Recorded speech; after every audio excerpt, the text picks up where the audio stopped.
You're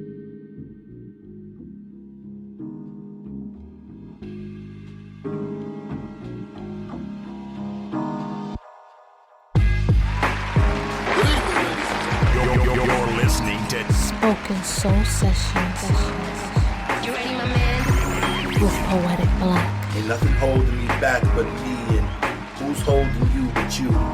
Check this out, man. Spoken Soul Sessions. Oh my God. This is Spoken Soul Sessions with Poetic Black. ladies and gentlemen, boys and girls. Bold stances and lewd advances got us here. You are listening to Spoken Soul Sessions with Poetic Black.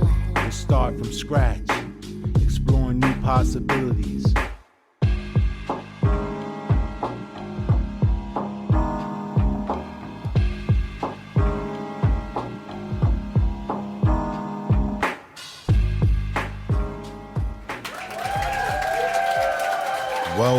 Welcome to another episode of Spoken Soul Sessions.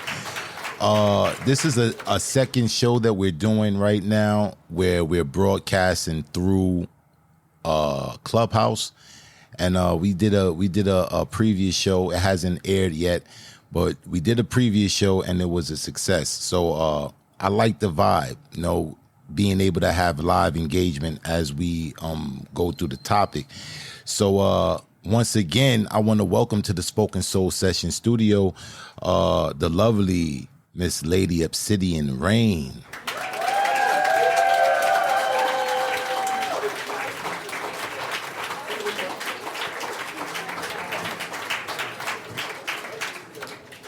All right, how you doing, Lady Obsidian Rain? What's good?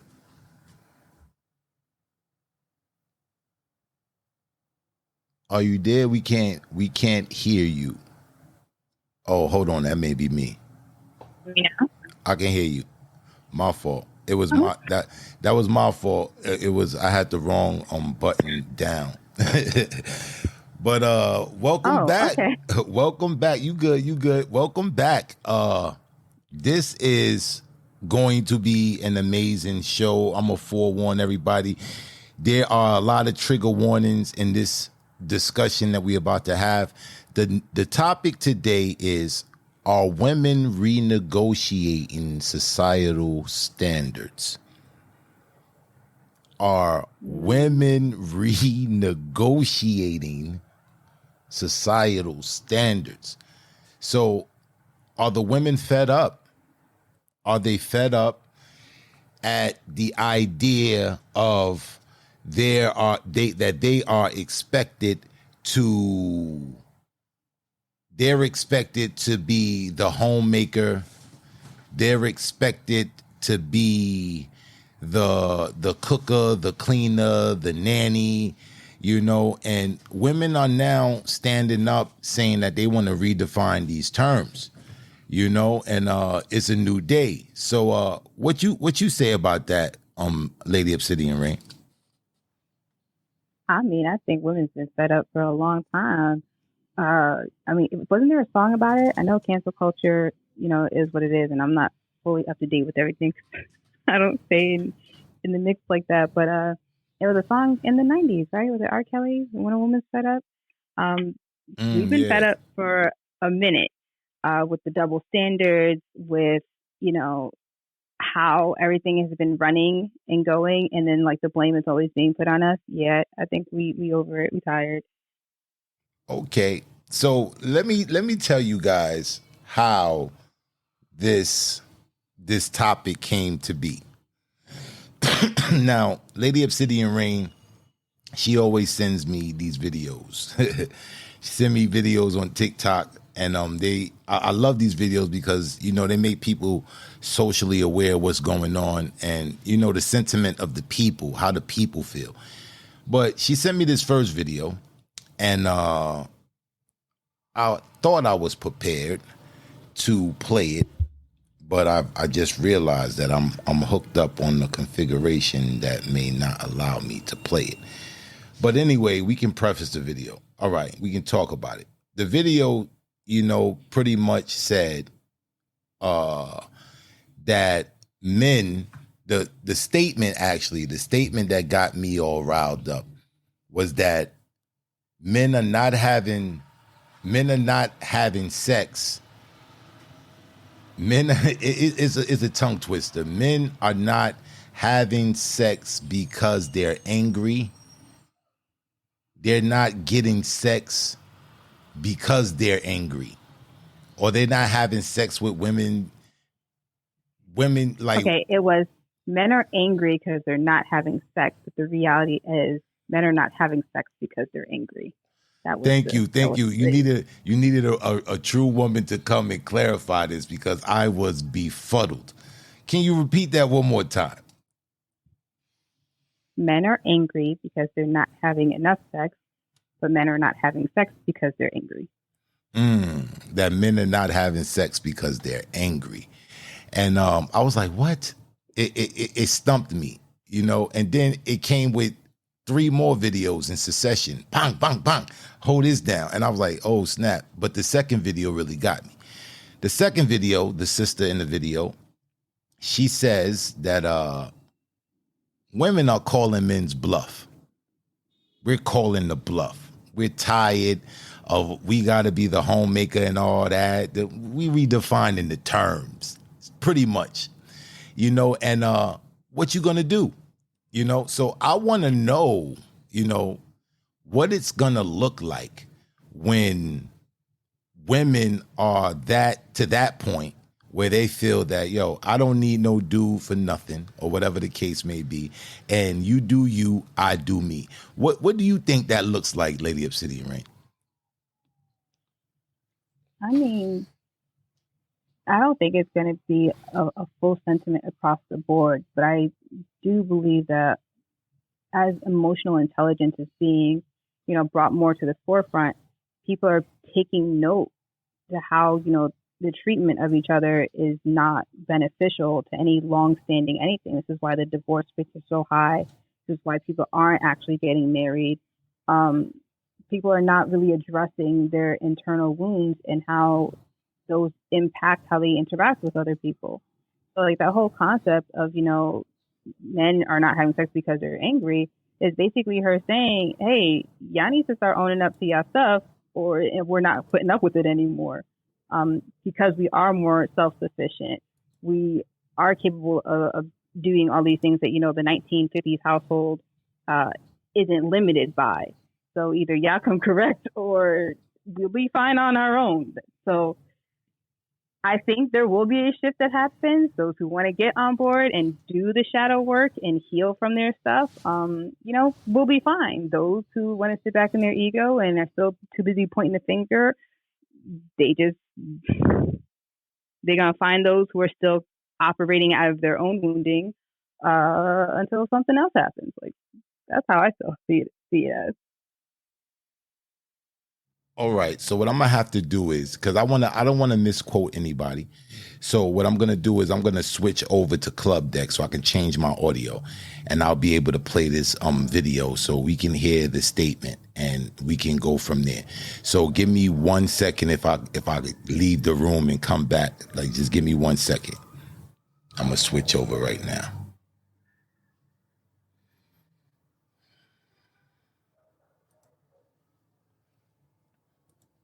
All right, I'm back.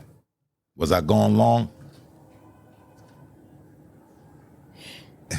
Was I going long? Can you guys hear me? We can hear you. Can you hear us? Yep, I can hear you guys perfect. So now we about to get to the meat. Let's go to the video. Let's go to the videotape. Let's go to the footage. I kept the file, you know? I kept the file. So we're going to go to the videotape. And Ephesians 5:23. And let's play the first video. This is the first video that sparked everything. All right, here we go.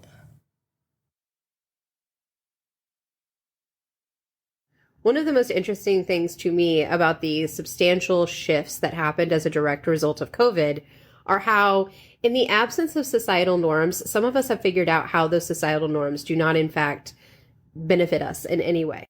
A great example of this is how we've all figured out as employees collectively how little the societal standards of employment actually benefit us and how silly some of the rules are for employment. Like, why are we all traveling collectively an hour to go sit at a slightly different desk with a slightly different computer doing something we could do at home?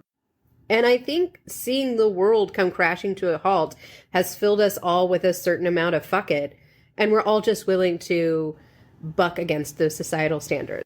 Another great example of this is how straight women are waking up to the concept that straight relationships with men, in fact, do not benefit them.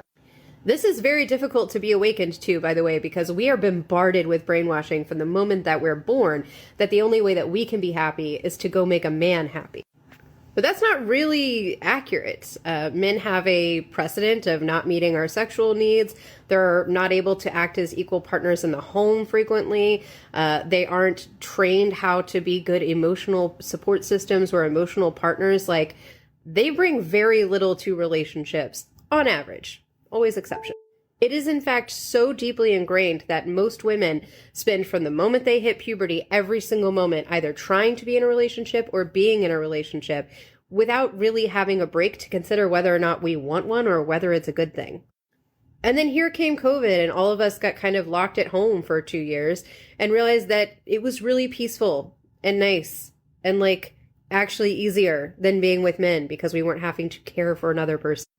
And suddenly you have an entire generation of single women who have a good, happy, healthy life, who have intimacy and affection through their friends, who just have no need for men. And you have an entire generation of men that have been woefully ill-prepared to be single and cannot care for themselves or anybody else.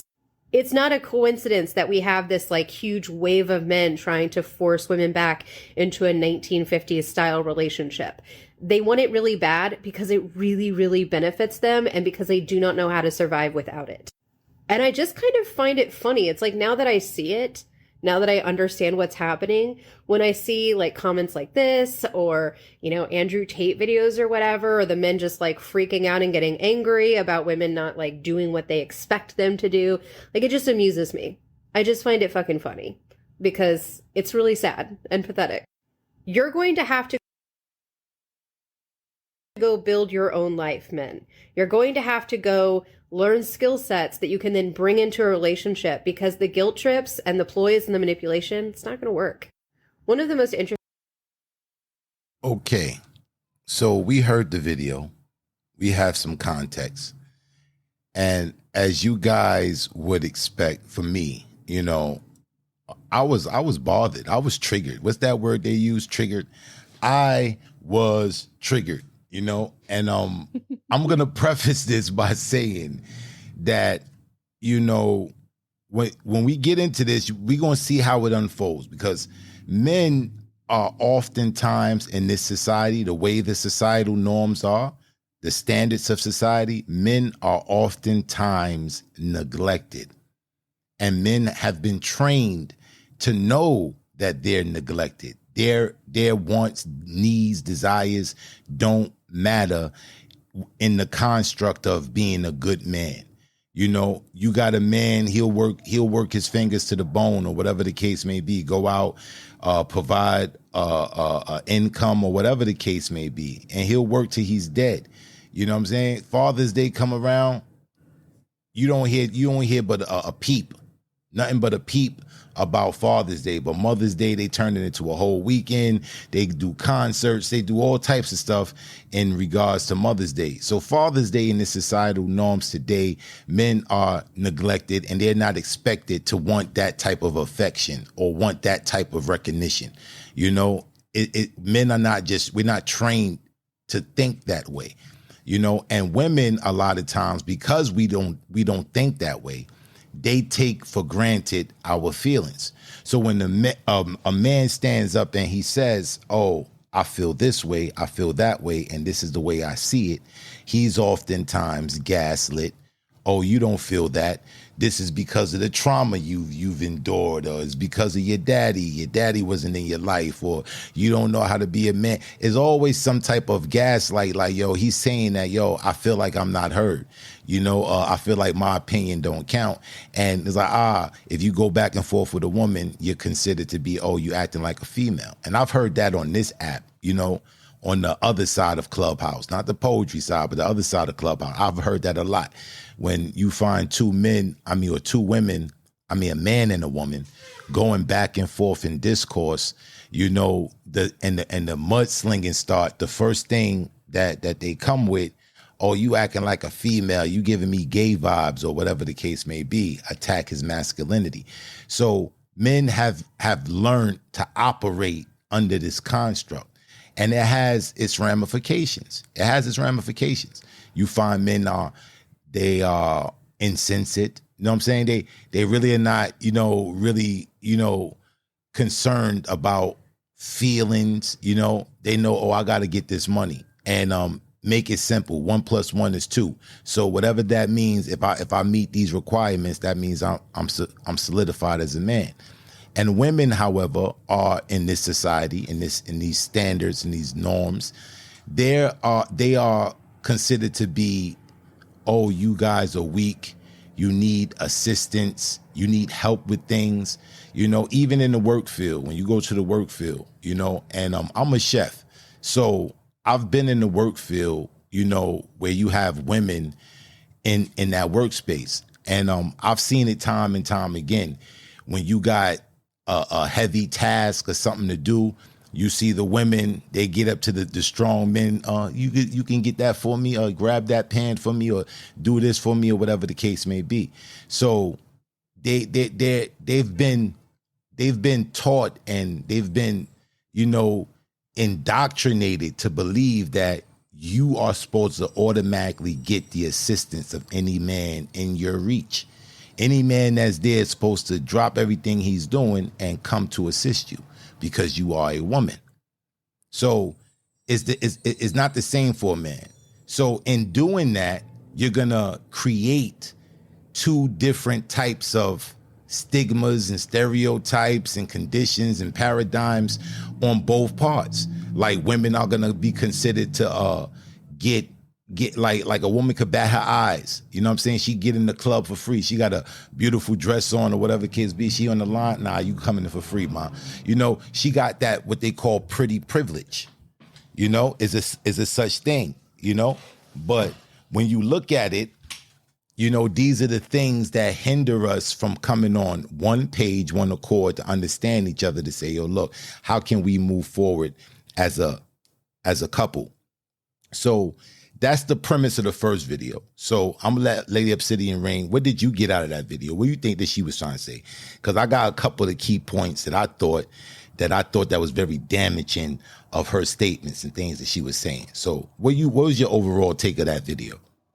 I mean, in general, I can't disagree with anything but her saying that women don't need men. I will never agree with that statement, because me having healthy platonic male relationships, friendships, has been an absolute godsend for me. So I'll never say that I don't need a man. What I don't need is a man trying to use guilt and fear and all the manipulation tactics to get his needs met, versus standing 10 toes in the sand and being able to, show up for themselves and still extend, going forward, so that we can pour into each other. I'm not going to just take from somebody what I'm not capable of giving myself or giving back in return. So in regards to that particular video, what I feel her saying is that manhood, unfortunately, needs to be redefined for men, because what used to cut it as manhood isn't enough. And not to say that men aren't enough, but the concept of showing up emotionally, like having them learn their emotions and validate their own emotions, and not continuously seeking a mom out of the woman partner that they're with, needs to be addressed. Men thinking that, they should be entitled because they're chivalrous needs to be addressed. And we're talking about like, you know, women telling men that they're weak, they're this, they're that, and everything else. Like, we've essentially learned how to do that from them. Being gaslit your entire life from men, mansplaining to me what it is to be a woman or what's required of me to be a woman, like that's ridiculous. Do you want to talk about pain not being acknowledged? Like, we can talk about, you know, like all the other societal stuff, but that's because people are leaning more into stereotypes instead of to getting to know a person individually for themselves. They're just like, oh, no, she's probably, you know, stuck up. She's too pretty. She's probably not going to care about what I have to say. And they sabotage themselves in a lot of instances. So outside of her saying that, you know, we don't need men, I don't agree with that statement personally. But a lot of the other points that she was making in regards to like redefining manhood outside of, you know, what you're giving and being able to show up emotionally, I can, you know, acknowledge. Well, the redefining manhood. Now, this is the problems I have with the video. One, the obvious that we don't need men. Now, you got to realize this. When you change these standards, you know that the change is just the law of physics, you know, the law of balance, that when you shift these pieces around, it has to balance itself. So when you give, you take, and when you take, you give. So other things is going to shift around as well. So I want to ask and pose the question, what does it look like when you have a society where the men have become so content because it's so rampant now, or it's becoming rampant, where women are starting to think like this. More and more women are starting to feel that this is the key or the pathway to liberation. And they're coming out saying this the way it should be. And, you know, so what happens when it comes a time when men, because we know men, we adapt. This is what we do. We adapt. We see the situation and we adapt to it. So what happens when men adapt and men start taking away these little small kindnesses, these things that's always disregarded anyway, you know, like the individual who, what happens when it's time you want to equally do the duties of the house. Okay, I'm going to take care of the kids and you can go outside and you're going to mow the lawn. Equal opportunity. Or I have no problem. I did get sent out to go mow the lawn. It's your turn to change the oil. And I have. And I the car my tires. but when you know what I'm saying, when the tire when you get that flat, you got to change that. And because you made a statement, you said that is this concept of men wanting the women to be their mother. You know, they're looking for motherhood in a relationship, and I think that's true. I think that's very true. They did a whole movie on that. You know, that Baby Boy. So I think it's very true, but I also think it's true for women as well, where you have women that are looking for that father complex in their relationship. And their father have set this pathway for them that, oh, a man is supposed to, you know, be courteous. A man is supposed to lift your bags up for you. A man is supposed to do that, and a man is supposed to do that. But now this paradigm is shifting and things are changing. So as you have women starting to say, okay, you know, I don't want to just be in here making pancakes. I want to go do that. You will have the men saying, okay, nah, I ain't trying to mow no lawn. You go mow the lawn. You know what I'm saying? I'll make some pancakes.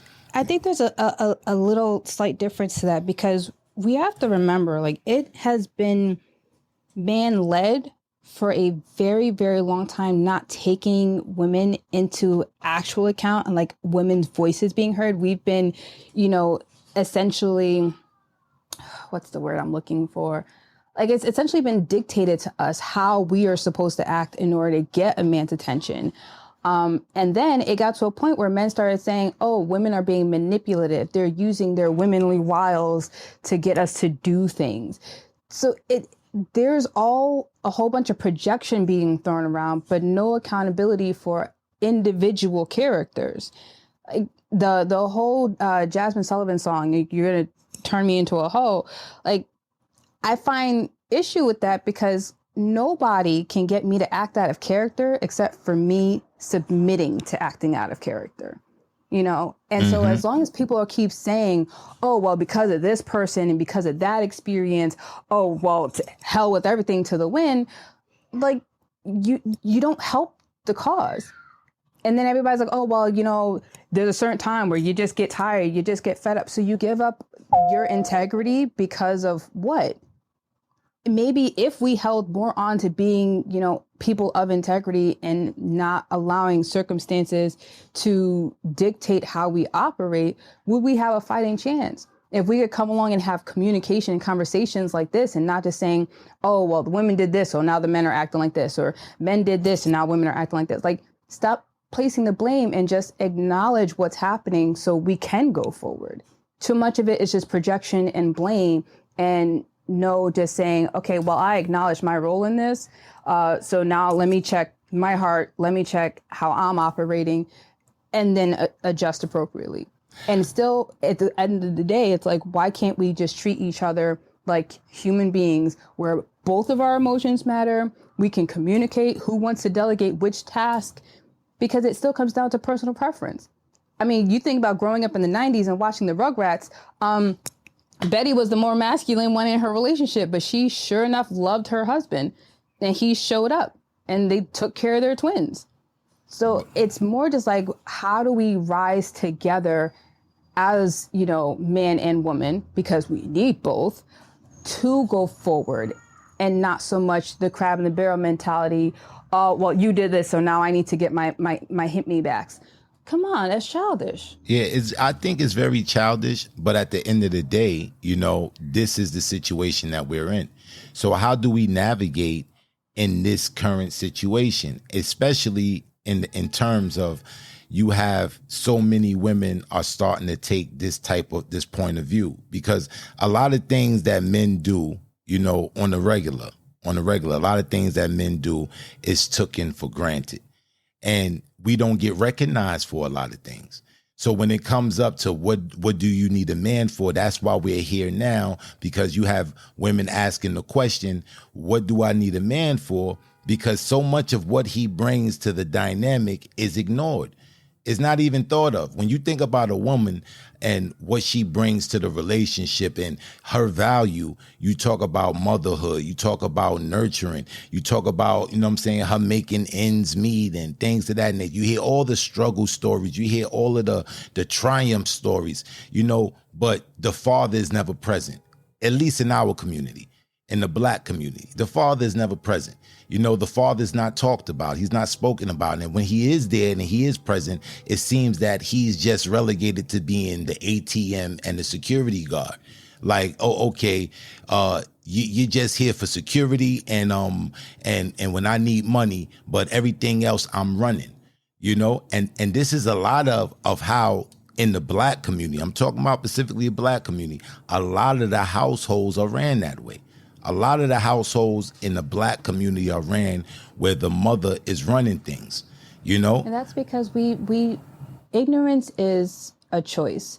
Because until people learn the history on why that even came up to be, people are still just going to continue to place blame amongst each other. As long as we're fighting each other, you know, the pluralistic ignorance is, well, somebody else is supposed to make the change. Somebody else is supposed to make the change. And we are fighting against each other, not realizing that we were purposely pit against each other. Indeed, I agree. The men being out of the household will essentially go all the way back to slavery, where, you know, they were traded off. So the women had, you know, developed this sense of numbness. And when we talk about, you know, the epigenetics of trauma and how trauma is passed down in, you know, how we just understand and deal with things, we're like anticipating the men not to be there to a certain degree. So we build up these defense mechanisms or built up this mentality like, okay, if something happens today or tomorrow, I need to be able to carry on.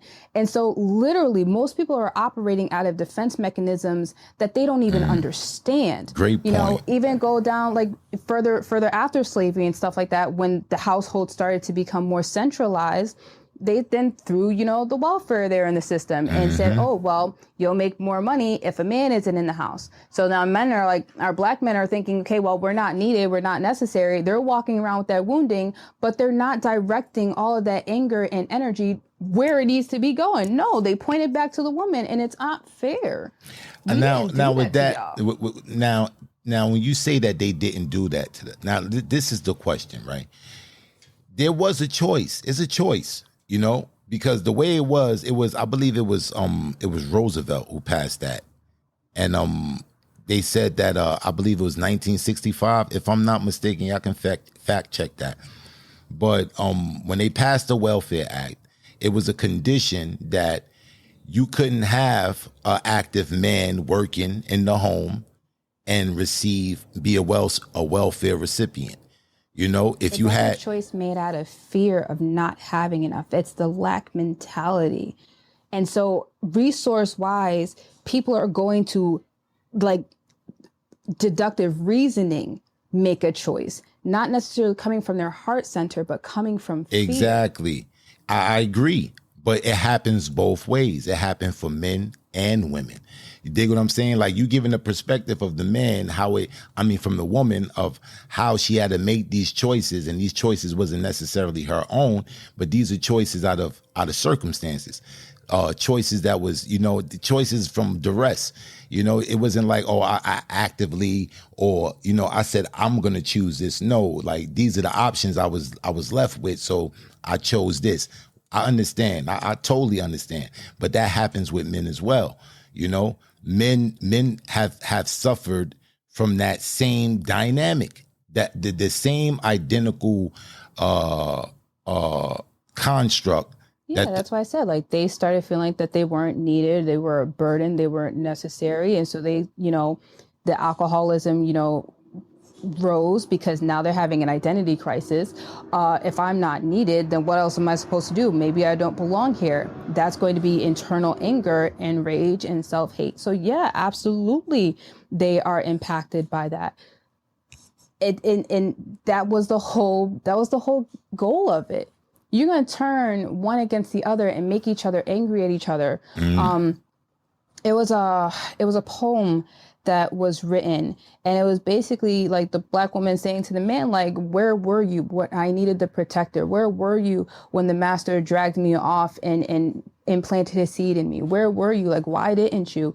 And the man is sitting there saying the same thing, like, it was hard to watch that happen to you, and I couldn't do anything because I feared for my life. Like, so it is this big problem that we are faced with, but are we facing it together to go forward? Are we still too busy throwing daggers at each other's and the, woe is me and my trauma is more valid than your trauma nonsense? Like, why can't we just say, this is what we have experienced, but I'm not going to let it dictate how I look at you as a woman. I'm not going to let that dictate how I look at you as a man. And that's one of the main problems I have with that video. And her solution, or her suggestion to the solution to the problem, is to suggest that we don't need you. And what do you really bring to the table? You really don't bring nothing to the table. And you looked at all the things that men do for you as insignificant, and you don't even regard them. So when you got men looking at that, what she meant. Yeah, but that's what she said. Come with more emotional intelligence. No, that's what she said. You skewed those words. No, that's what she said. We could play it back. But she said, but this is what she said. She said that pretty much, what do you guys really bring to the table? Like, matter of fact, let me see. One of the most interesting things to me about the substantial shifts that happened as a direct result of COVID are how they aren't trained how to be good emotional support systems or emotional partners. Like, they bring very little to relationships on average. Always accept. There we go. They bring very little to relationships on average. You want me to rewind it? No, you want to rewind it? Let's go. All right, hold on. We'll go back a little bit so you can hear it again. Home frequently. They aren't trained how to be good emotional support systems or emotional partners. Like, they bring very little to relationships on average. Always exception. It is, in fact, so deeply ingrained that most women spend, from the moment they hit puberty, every single moment either trying to be in a relationship or being in a relationship without really having a break to consider whether or not we want one or whether it's a good thing. And then here came COVID and all of us got kind of locked at home. Was that good enough? Nope, keep going. Keep going? All right. For 2 years and realized that it was really peaceful and nice and like actually easier than being with men because we weren't having to care for another person. And suddenly you have an entire generation of single women who have a good, happy, healthy life, who have intimacy and affection through their friends, who just have no need for men. And you have an entire generation of men that have been woefully ill-prepared to be single and cannot care for themselves or anybody else. It's not. See that part right there. That these men. Hold on, I'm gonna continue, but let's point it out. She said that these men are incapable of caring for themselves. Now, I don't know, like, if I'm outdated or whatever the case may be, but I know that in the world, there are more men chefs, cooks in the world than there are women. But women always get the stereotype of, oh, you just in the kitchen, just cooking. What I know these days, women really don't really know how to cook. Like, to find a woman that knows how to cook, you know, like knows how to cook, it's hard. You'll be hard pressed. You know, like you got some sisters that got the gift, but on average, you got a lot of sisters that don't know how to cook and they think that's cool. And they use the rationale of, okay, you know, this is a new day. What, you want me just be in the kitchen all day and that's it? But her knowing how to cook and provide healthy meal choices for her family is essential and crucial to the family dynamic. But now you find these men, like I give myself as an example, like I don't need a woman to cook for me. I'm a chef, like certified chef. I cook gourmet meals, you know what I'm saying? And I don't need a woman to cook for me. So you gotta come again. Like women got to say, all right, oh, you need me to make you your food and iron. Nah, I don't need that.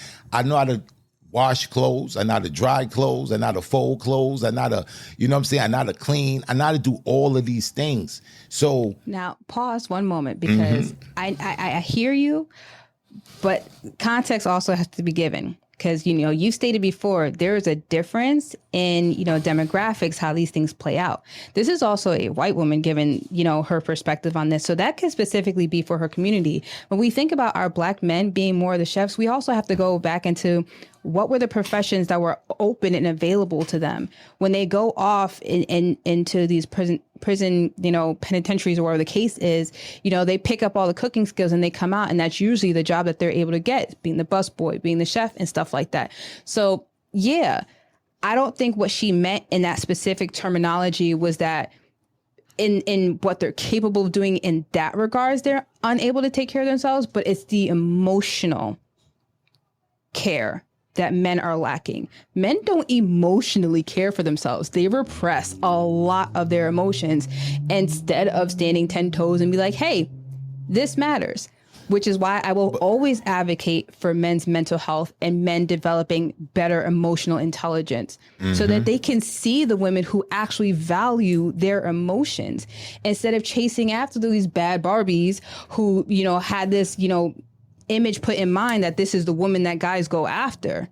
And that's think the part of these conversations. Your sentiment, the sentiment that you're giving right now, that you have, and I know personally that you have this sentiment, you know, but you're not the face. You know what I'm saying? This is not the face of what we see and what the idea of what Black women want in relationships, what Black women want, you know, in union and things of that nature. So, like, I dig what you're saying. What you're saying is right on point. Is right on point with the lines of what we need to do as far as a solution to this problem, to see past the scheme. And I love the fact that you pointed out that this is a white woman, but you find that a lot of Black women see videos like this. That's why I thought it was very damaging. You see Black women see videos like that and they try to see those struggles in themselves. They try to equate what goes on in our community into what goes on in their community. And it's very different. The problems are very different. So, you when you make it one blanket statement, oh, it's for everybody, this is for all men, and you don't preface the fact that there's nuance between the different races and the different communities and cultures, how we're raised and things of that nature that play a part in the things that we do, but that get lost in translation. It gets lost in translation. So men, we have learned to adapt, and we just shut up. The go-to for a man is to be quiet, because we know we're not going to win an argument against a woman. And it's been deemed in this society today that arguing with a woman is very unmasculine. It's very unmasculine. And interesting how much both sides are actually suffering in silence, because there are a lot of women who don't speak on certain things because they know they'll be invalidated. They know they'll be gaslit. They'll be, dragged through the mud. And so they also suffer in silence. So the fact that I can bring this, with the biblical perspective, silence is what destroys. When we're both talk about how much we're struggling, but nobody wants to really talk about the struggle, that's exactly how we stay pitted against each other. Facts. Men are saying, oh, we're suffering in silence because y'all don't care. And the women are like, we've always kind of been, grown up with the fact that y'all don't really care. So we start being silent and then taking matters into our own hands. And some of the mannerisms start to mesh. Like, men are like, okay, well, I'm just not going to talk anything. And now they're being called feminine. And women are now not talking about much of anything and acting in a way to protect themselves. And they're being called masculine. Why are we so hung up on who's masculine, who's feminine, when we are both capable of having both? And we need that for balance. And I agree with you. I totally agree with you. But that's not how the society that we see today, how they operate.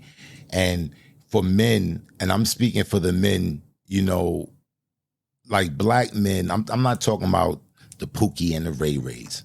I'm talking about genuine black men who stand up for what's right. I'm talking about stand-up brothers who go to work, who take care of their families. These men, the men who show up, the men who's there, that's present, that's been there since day one.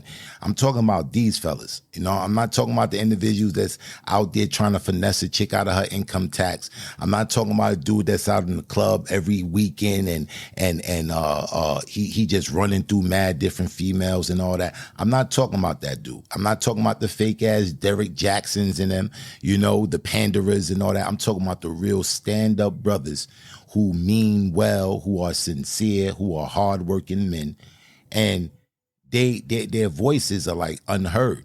It's like, yo, you just keep on making the money and you keep on providing the protection, and then we good. You know what I'm saying? And they suffer in silence. But the type of silence you're talking about, and I agree, that type of silence, and where women are being invalidated for saying certain things, like the Me Too movement, when a woman say that she's been sexually assaulted, and when she says that, you got all these people that's coming out saying, oh, you was wearing such and such, so you kind of deserved it, or why you trying to garner that much attention and all that bull crap. But I'm not talking about, it's the nuance between what men suffer in silence about and what women suffer in silence about, what men are invalidated on and what women are invalidated on. So when you add it up, the solution, which we're definitely going to talk about the solution in more detail down at the end of the show, but I wanted to get out all of the vices.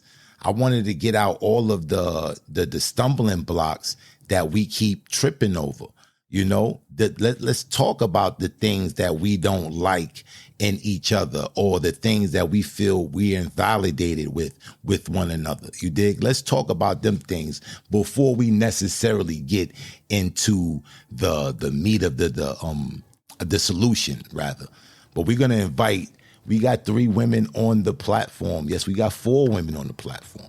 So we can bring, since it's only 4 women in the audience, so we can bring them all up to be a part of the next phase of this topic. and it's about to get heated. If y'all thought this was the first part was crazy, when y'all hear the second video, y'all gonna lose your mind. Well, I gotta look around. I'm the only man here. All right, so okay, let me just choose my words wisely. All right, so we're gonna invite these sisters up. If they want to come up, you're free to come up. Just know and realize you will be recorded. This is a live podcast. It's being recorded to go in the on the platform, the Spoken Soul Sessions platform. So you're gonna be everywhere. If you decide to come on the stage, you're gonna be on Spotify and all that. It's not gonna be on Clubhouse. It's gonna be over there. So you'll be everywhere, and your comments will be heard by everyone. And just know. All right. No pressure. All right, no pressure. Yeah. So come on up. Come on up and get into the discussion. Okay, so let's get to the second video. Because I really want to get into these things. And I think the second video kind of segues into what we want to talk about. So let's get into the second video. Make sure I got it. Of men that have been woefully ill-prepared to be single. And I have here we been go. predicting that this is what's going to happen. All right, so let me pause it real quick. Now, this video, let me tell the people, this video right here was the video that somebody else seen. Now, this person that's commenting is a sister, which makes what I was saying earlier a little bit more pertinent now because, you know what I'm saying, this was a white woman giving her opinion, but now a black sister, she commented on it and it spun out to another video.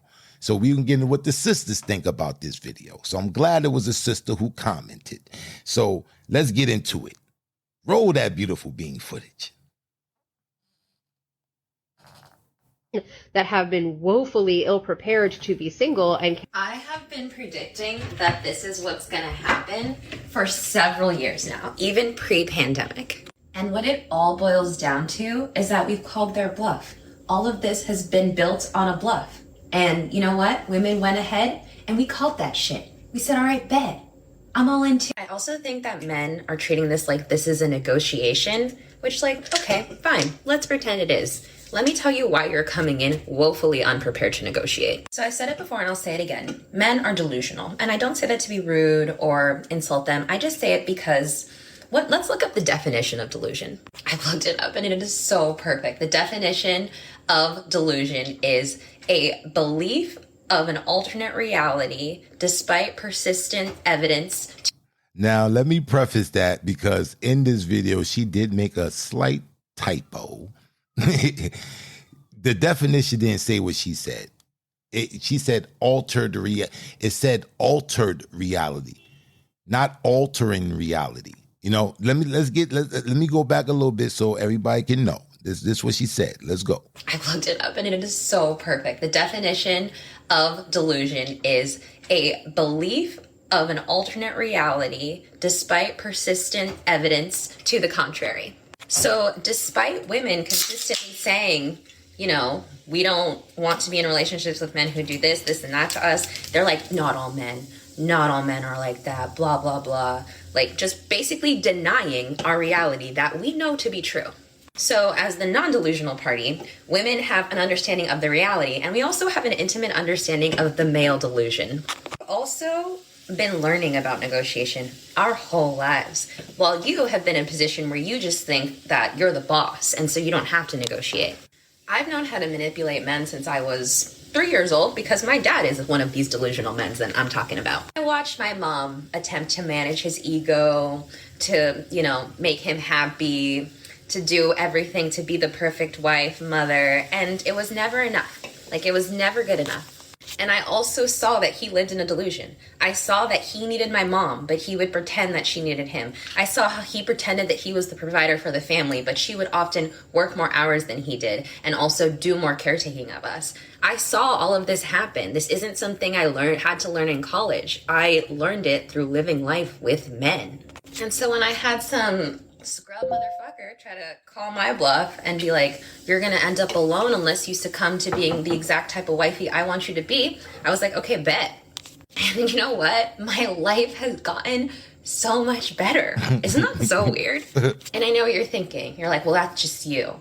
But this is a lot of women's story. And I happen to be someone who's ahead of the curve, but the girlies are 2.5 years behind me. I know this because I read Bell Hooks about 2.5 years ago, and all the girlies are reading Bell Hooks right now. Women are not going to save men. We're not. We're going to let y'all drown. Generation of men. All right. Now, this is coming from a sister. Now, she was commenting on the first video that we played in the beginning of the show. She's commenting on that. And this was her conclusion of this video. This is what she deducted from this video. So, Lady Obsidian Rain, what's your thoughts on the second video? Well, it's not so much, like what she deduced from the video. She was sharing her own experience as it related to how that woman explained, the shift that's happening. So I'm not going to invalidate her experience and how what she witnessed, caused her to make the choices that she made. As someone who's also been told that they're going to be single because my standards are too high, yeah, all right, bet. I'm not lowering my standards so that, you feel like it's just weird for me. I don't get that. And when you consistently look at how things have played out, like, oh no, you have to appease in order to be wanted, that's fear mongering. I'm not going to allow anybody to, have me make a decision out of fear of being alone, because the reality is I'm not alone. I'm really content with who I am as a person. I have amazing friends. I have family. Dying alone isn't the worst thing that could happen. The worst thing that could happen to me is being in a relationship with a man who secretly holds me in contempt because of whatever, ideology he has in his head. If I make more money, or if I seem to be doing good and it doesn't seem like I need him, now he's resentful because he hasn't dealt with his own internal issues. And that's what I feel like she had experienced, why she has the stance that she has right now. But that's the thing. That's the key point that I have. That's the key problem I have. I think that when women say things like that, right, this is how they make the argument. Because let's be real. This is something that's manufactured. This is not real beef between the black man and the black woman. This beef has been manufactured to the point now where, just like a lot of other things that are attached to us, is self-perpetuating. So this thing didn't happen. Oh, black man was just oppressing the black woman, kept her out of the workforce, wanted her to be barefooted and pregnant in the kitchen and all that. Yeah, but that's not the argument that's being made. I know that. I know that's not the argument. But what I'm saying is, when you look at the stereotypes or these things that's been attached to the problem that we're talking about, women will be like, okay, I want you to understand everything that's affecting me. This is how men are looking at it. I want you to understand everything that's affecting me, right? Everything, my emotional roller coaster that I go on, things that, I'm dealing with. I want you to be emotionally available. And I get that. It's cool. You know what I'm saying? But at the same token, you want him to maintain these same standards that these women are against for them. They want that man to maintain those standards, be the man, be the rough, tough man, be the security guard, be the ATM, be that, and maintaining those delusional concepts and constructs. But I want you to alter mine. And a lot of times men look at it, be like, okay, I get what you're saying. I understand. But this is how I feel. And soon as he began to say how he feel, you're being emotional. You're being a female. You're being gay. You're being this, and I know that's not you don't do that, but you see this. And I've seen this personally, especially on this app. I've seen that. When you go to I believe that those are isolated, situations that, can be completely taken out of context of the case. Because if I'm going to be both, I will hope that you're both so that we can, complement each other and thrive off of each other. So it's it's one of those things like, how much emotional availability can we really be for each other? You know, I've seen guys say, oh, I don't care what happened to her in her past. She needs to be, you know, this way for me now. But you're still bringing things from your past and how you're then treating her or looking at her. So it's still always my perceptions, my realities should be, you know, held to the standard. And, you know, I'm just going to kind of negate this and kind of gaslight this. And it's all very damaging. Was she accurate? No. But it's her reality. The same way men have the reality, oh, all women are manipulative. And I've heard that very, very much so. And she even says it. She learned how to manipulate at the age of 3. Since 3. Okay. I'm glad you pointed it out. I see what you're doing. You're trying to take my weapons against me. Like you're trying to use them before I could use them. I see what you're trying to do. I didn't even get to that weapons. Yet. I'm literally telling you, there's never been any judgment. There's never been any blaming or pointing fingers. It's legit an acknowledgement and an understanding of how things come to be so that I can then grow from it. You know, when I've grown up being told that I need to be able to stand on my foot so no man could, you know, take advantage of me. And then I, you know, am secure in myself. And I go out thinking, okay, this is good. Like I'm secure. And then a man then tells me, no, you need to humble yourself. No, you need to be more soft. No, you need to be this, and this, or you're just going to end up alone. I'm sitting there like, yo, what the fudge? How does this work? And I mean, you know what my verbiage is. Like, I don't use this terminology, but like the concept being, you know, the pussy isn't more powerful than the fist. Like a lot of women, unfortunately, understand that. A lot of us understand that. So they love to say, well, it's the woman's fault. If the woman stood up and, you know, demanded, then it would change. But the minute we do that, oh, you're too masculine. Oh, you're going to end up alone. So how do y'all want us to be both and not be nothing at all? But see, I think that's where the misconnection is coming at, because it seems like the men that feel that way, that agree with that sentiment, these are not the men that these women are actively seeking. You know, it's like they're actively seeking these individuals who are the so-called bad boys, the so-called thugs, the so-called, you know, oh, he got a rough streak. He got a mean streak to him. It turns me on. This is the men they look for. And a lot of times, oftentimes, the men, the baggage that comes along with that thug or that mean streak that you love so much is the emotional, what she called it, the emotional availability is non-existent with these type of individuals. You know, the individual who's working a 9 to 5 every day, a 9 to 5, or he's out there busting his behind trying to provide for his family. He understands this concept because he has a whole different thinking process than the Ray Ray and the Pookie.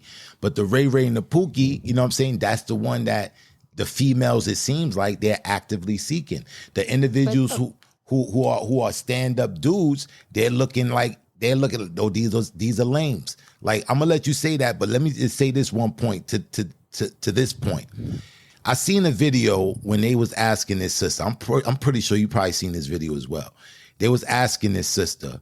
They asked her, and she said, they said, what would you rather? A man that got $150,000, he make $150,000 a year. You know what I'm saying? He make $150,000 a year, or a street dude that make, you know what I'm saying, that make like 300,000 or whatever. I don't know if they give the price, but a street dude who's getting it. And she was like, nah, I want the street dude. She was like, 150,000 ain't shit. That's what she said.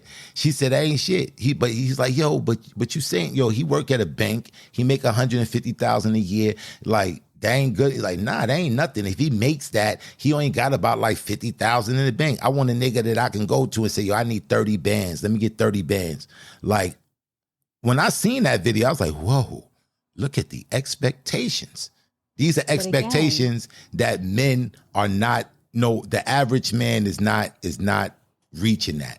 And that it's crazy that the average woman, they want the men that, the super average man. And when this becomes in every woman's mindset that, oh, this is what I deserve, because this is the question that's naturally going to come up.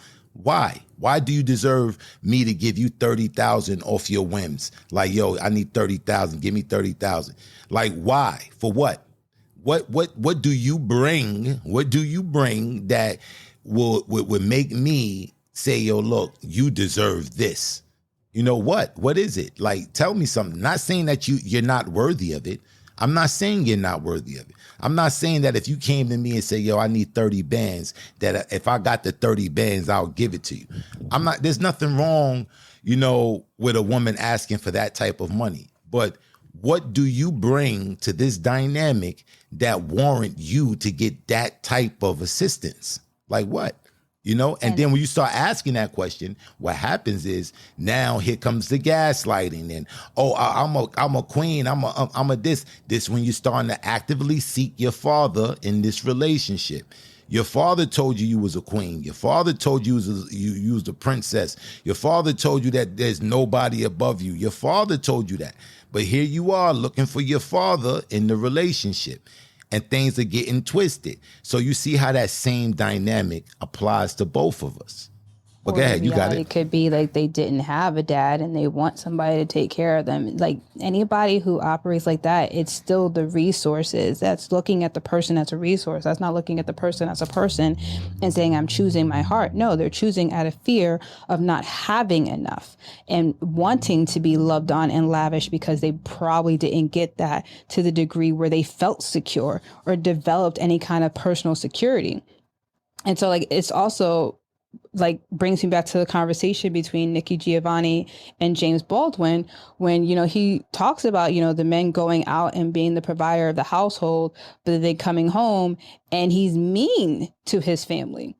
He's mean to his family because he's angry about everything else out in the world that he does not address, and he takes it out on his family. And the woman is saying, well, if you can smile in front of their faces and they hate you, why don't you smile at our faces? And because you know that we love you.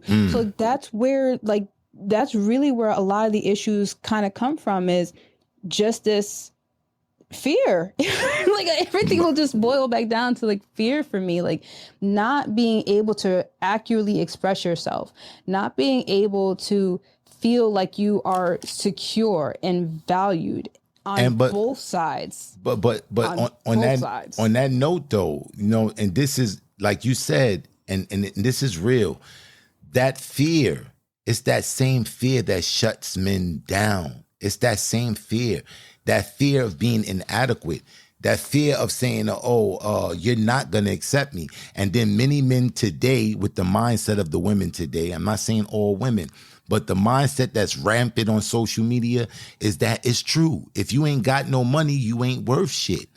Like you ain't worth nothing. Like your only asset to bring to any type of dynamic is your ability to go out and get money. And if you can't get money, you are inadequate. And we're raising our babies to believe this. We're preconditioning our daughter on both sides. Men saying, what do women bring to the table? Like it's literally, it's both sides. Tit for tat. It's definitely both sides. All right, so we got some people. Because we wanted to. I'm gonna let everybody know because I see a hand raised. So we want to bring some people up to the stage to engage in the conversation. But I want to make that disclaimer that this is a live podcast. It's a live broadcast that's being broadcast. And if you are selected to come up stage, you can come up and you can make your statement, but I'm gonna have to bring you back down because this is being recorded and I gotta preserve the recording. So just understand you are being recorded. All right, not on Clubhouse. This is going on the podcast. All right. So we got any of the sisters. Any of the sisters, y'all want to come up? Because I really wanted it to, before I got to the men, I wanted to deal with the sisters. I wanted some, Lady Obsidian Rain needs some help, ladies. Where y'all at, man? Y'all I think I'm good. I think Blake is so. You know what I'm saying? But no, we definitely want to hear from both men and women on this topic. Yeah, definitely. So I'm gonna bring up Dada. I'm gonna bring him up. And I would love to see to hear Marvelous Mar, Ghana Shamar Dap weigh in on the topic. But Dada, you on live, my brother. What is it that what do you think about the topic that women are renegotiating social or societal standards? Poetic Obsidian, hello, first of all, and everybody who is listening and who will listen. So my name is Adnan Dada. I'm from Pakistan, and I think, of course, they are renegotiating, and they should. It's everybody's right to negotiate. But, it is the way they do it, because men have their ways, women have theirs. Women ways I like.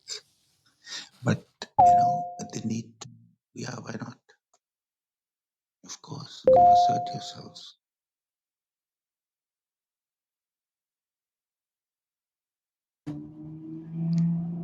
Hey, so you say, thank you for coming up and joining the conversation. And I heard you say that, women should be renegotiating standards. Being from Pakistan, what would you say to women renegotiating, and to men? Like, how do we make space for both parties to be heard so that we can do this together? Because there's no one without the other.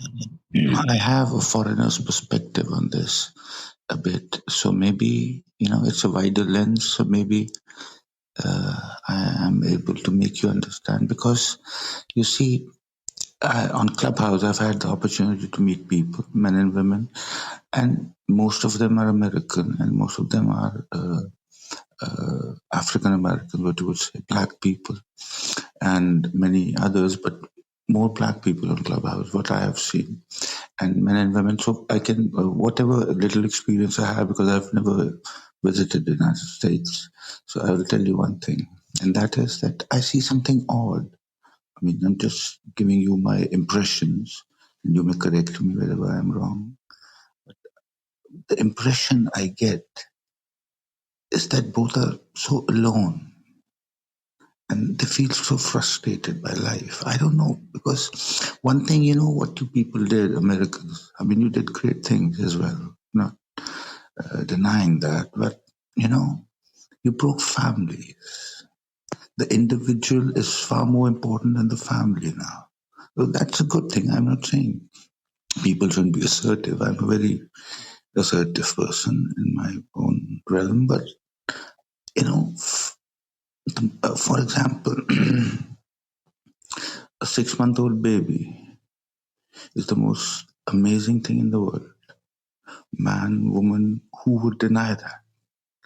But the thing is, if you're not sharing those moments, the bonds of what we think, why we go for the let me be, please forgive me, but I will be blunt, and that is, we have shallow relationships. But why? Because depth needs time, needs moments, lots of them, and we've got lots to do. So we should do less things and do more important things. And relationships are one of them, I think. And I'll just finish. I won't take too much time, but I would like to end with, like, for example, if you're a certain age, you should be earning this much money. This is blah, blah, blah. Either, if not, then, you are a moron. This is the kind of mindset I've seen in this clubhouse. From men. From women, it's that, you got to bag a man, to use it crudely. But, I mean, I don't know, but night in the sack is going to do nothing. 6 months does nothing. I love my wife now. Hey, Dada. We've been married for 25 years. I'll just say, we've been married for 25 years. I love her. I'd never respected her because I didn't know her. Now, it is different because we spent 23 years. I'm just saying, okay, sorry, I'll just shut up now. I'm just saying, it it takes commitment. It takes to not run away when things get tough. I'm just saying, okay, thank you very much. Yeah, thank you. Thank you, Dada. Really like it. Yeah, thank you. I got your point, my brother. I got your point. Definitely got your point. And yeah. And something you had said about the relationships being shallow, that I think that has some truth.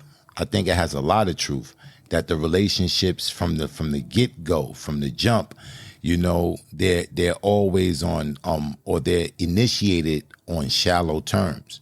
Usually for the man, he's trying to get sex, or the woman, she's trying to, whatever, get some type of security or whatever. But it's usually based on, shallow principles. It's not something that's based on, we're going to base this on union. I'm looking to grow. I'm looking to develop. You don't find that, broadcast, as much as you see people trying to come together for the right reasons. So when you really look at it, relationships, a lot of relationships, they initiate themselves upon shallow principles. But, when you really look at it, on both sides, man and woman, we're both complicit. And the whole idea of putting us against one another, Lady Obsidian Rain, you were saying that this was the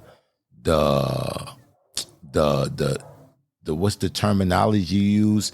That this was the plan. This was the plan to pit us against one another. And I think the plan is working. When we see rhetoric, like, what I'm saying, like the video when the sister was saying what she was saying, and I'm not trying to invalidate any of her anecdotal testimonies that she may have, but I don't think it represents all men, the men that she was talking about, and I don't think she represent the mindset of most women. I don't think so. But when you get videos like this that get those millions of views and things of that nature, you kind of say like, wow, the damage is done. How many people have seen this video? Now people are entertaining the potential of the rhetoric therein. So we got to be careful. I really think that video is damaging when especially black people in our community, when we come in our community and we listen to videos like this, and then we internalize them and we start trying to find the points where we can parallel ourselves and our personal experiences too. I think it goes haywire, and that's the plan. The plan is to destroy our community. There was a point in time when the black man and the black woman was solid. But we were solid. We was the most married in this country, the most. And they seen that.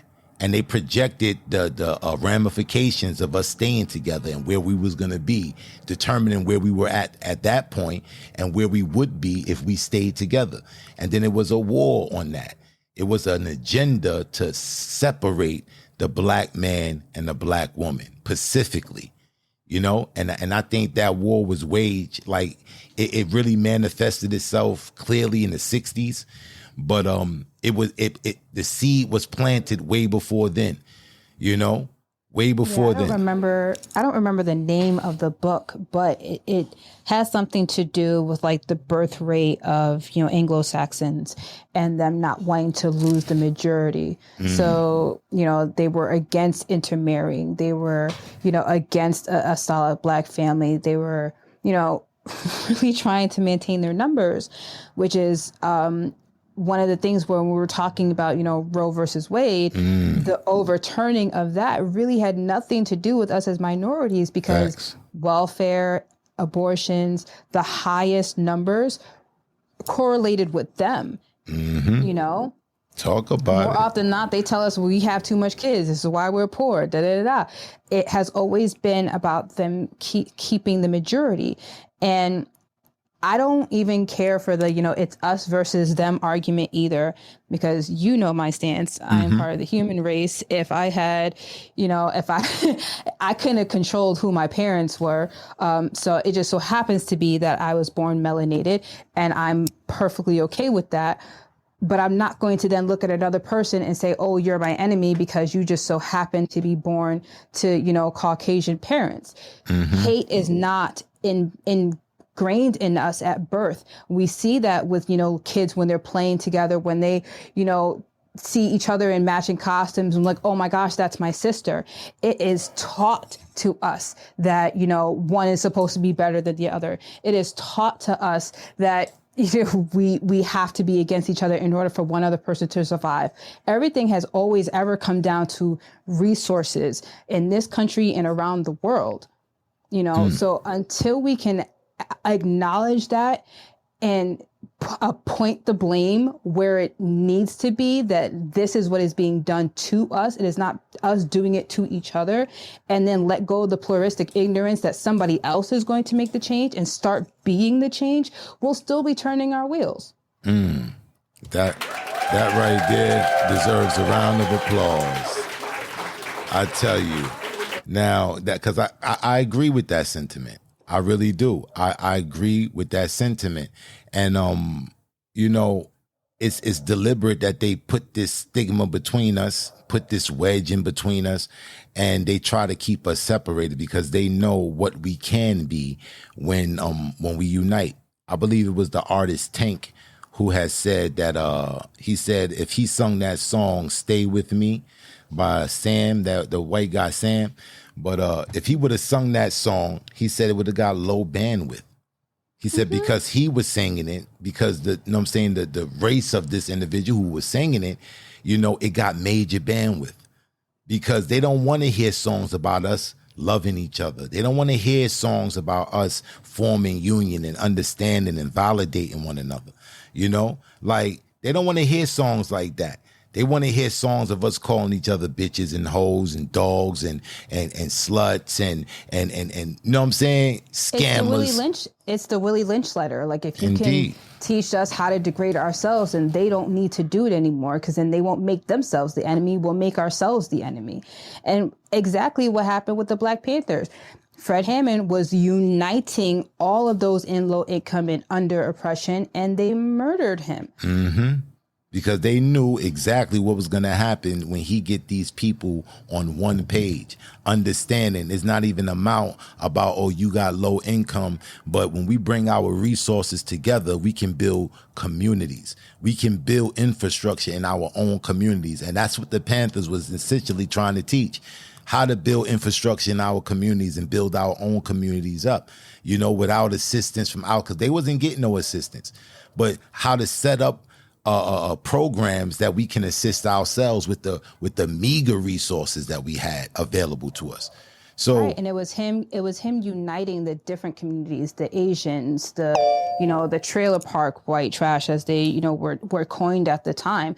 It was him uniting all of them, which was a danger to the system as it stood, with them staying in the majority and having the better resources. So that's what I mean in regards to, us fighting amongst each other. It's the same way you look at, like, what's the good analogy? Like you take a piece of steak, you throw it into, a cage where like a wolf and a bear, they're both hungry. They're going to fight each other to get to that, that steak. Meanwhile, the person who threw the steak in there still has the rest of the animals still sitting there.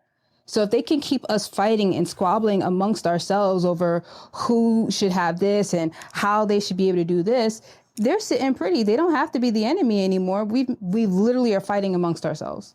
Facts. And I agree with you totally. Let's read some. In regards to women renegotiating societal standards, it really made me think about, what a gentleman said to me some time ago, where he said women are the reason why the world is in the state that it's in, because we don't stand up and hold men accountable. So now we are in a position where it's okay, you know what, we're not going to keep taking this anymore. We are going to start speaking up more. How it's being done, though, I will definitely challenge. We don't need to be tearing down, another group of people just so we can make our point across.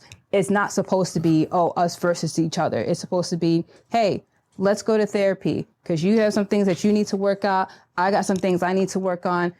And we can be better together. Not, oh, well, you guys are been jacking this up, so we don't really need y'all anymore. Like, that is damaging. Exactly. And nothing gets done. Exactly. Because, you know what I mean? That's that part right there is that, you know, when it comes to, and I wanted to make this point earlier in the show, that when it comes to, you know, that invalidating thing, you know, the worst thing you can do for a man, you know what I'm saying, is to show him that he don't mean nothing, or he's worthless. You know, like, I'm gonna give you an analogy, like with women. Like, it just seems like that dynamic shift when women started to become more successful in financially and in the workforce, you know, it's like the attitude or the ego that came along with that, it was really damaging. Because it was like, okay, when you wasn't working, you was dependent on the man, or I ain't gonna say the word depend. You was expecting the man to come home and bring that check and do what's right. But it seems now that you don't need him to bring the check no more, then he lost the stripe of his manhood. But when you flip it, you know, a woman is still a woman, whether she can bear children or not, right? Her womanhood is not decreased. So whether a man is making more money or less money in a relationship, that shouldn't be a determining factor of whether or not he's a man and he's up to his responsibility. Because that terminology that's used also is, oh, I'm dating down. If you making more money, then you're dating down. You know, or I make six figures a year. I'm dating down. You only make 50,000. Yeah, I'm dating down. So it's like that terminology is being thrown around out there, and people are internalizing it. And we don't want that to be the sentiment of our sisters, to think that, okay, this brother right here, knowing the fact that in this society, it's so many obstacles that's set before the black man in particular. We know the black woman has obstacles as well, but in particular about the black man, there are traps that's out there and obstacles, deliberate obstacles put in his way to make him fall. So when he do fall, for him to look up and see his sister's face at him laughing and saying, yeah, look at you down there. And you know what I'm saying? It's adding insult to injury, because it's like, damn, it's like going to heaven and see God smoke crack. He's like, come on, for real? Like, you heartbroken. Like, you, of all people, you gonna kick me when I'm down? You know what I'm saying? So I hate that. I hate those talking points. I hate those videos that try to highlight, you know, this manufactured immunity that we supposed to allegedly have for one another. You know, I hate those videos because they get so much bandwidth. They go viral, you know, and it's crazy. I think it's damaging, and I don't want our brothers and sisters to internalize that. Don't internalize that and believe that this is what manhood is, or this is what womanhood is, or we need to break away from one another. That's not the solution. That's actually the problem. We don't want that. That's what they want us to do, to run away from each other and say, oh, you don't need each other, so you might as well just do you, because they're promoting other type of agendas. They got other things planned for us. So we need to really understand that we do need each other. The black man need to stand up and make his woman know, make all of our sisters know that they are protected and they are validated, you know, to the best of their ability. You know what I'm saying? And sisters need to stand up and be like, yo, you know, cut that brother some slack in the terms of him trying to be emotionally available, because he doesn't know anything about it. And it's a slow process. You know, this whole construct from birth, he's been programmed to believe a certain way, and it's going to take time to unravel that. But it can be done. It can be done, but it's not going to get done when we start the conversations with, oh yeah, you do this, you do that, or you're not really needed because, oh, you can't cook and clean. Who gonna cook for you? Like, you know what I'm saying? So it's just, it's a lot of things. There's a lot of things that's out there. Go ahead, Lady Obsidian. No, like the whole you know, looking at the sisters and it, you know, being like insult to injury, again, is not the tit for tat. But I'm hoping that the conversations and the acknowledgement of how things have played does make us more empathetic towards each other, because what men are feeling now is essentially what women have been feeling. Like, we literally got told that men make better women than women. And that was very damaging to us. That's very damn. That's today, but Lady Obsidian, keep it real, keep it a buck. You have women that's co-signing this. You have women that's on this bandwagon saying this. That's making it, possible for people even entertain this idea. Like, I think women. Yeah, go ahead. I didn't want to cut your thought. Go ahead. Like that. First of all, like, that nuance is maybe a whole other topic, because scientifically, the nerd in me understands that the Y chromosome is actually disappearing, and you can kind of go look that up.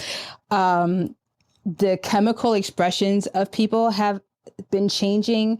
So the LGBTQ plus community, transgender community, like, it's a different way that we have to start navigating. And I'm hoping that we stop looking on who to blame and just be open enough to understand.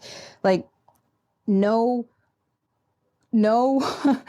man makes a better woman than a woman, because a woman is a woman and a man is a man. If you are a woman carrying more testosterone and it makes you feel more masculine, then that's just who you are. There's no, oh, I make a better woman than you. No, this is just how I am.